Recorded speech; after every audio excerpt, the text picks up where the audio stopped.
Kia ora te whānau, ko Shazaya tōku ingoa, and I'm coming at you live from Whare Ora here in Ōrākei. Our goal here at Ngāti Whātua Ōrākei Whai Māia was to ensure we kept our whānau safe, healthy and warm during this level 3 response.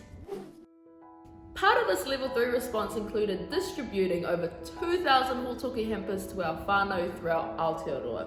Inside the hōtoke hampers, we had blankets, we had all the essential winter products you need like Vicks and vouchers to support our whānau to have ready access to kai.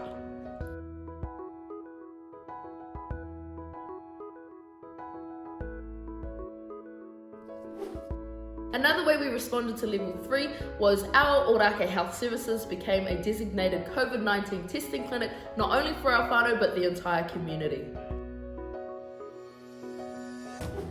Staying connected with our whānau is extremely important during this time. We've set up a call centre that works around the clock to ensure that we're there for our whānau when they need us. We want to send a massive mihi out to te pai Herenga Tāmaki for all the support that you've given us over this time to enable our whānau to stay safe, warm and healthy during this level 3 lockdown. Kia ora!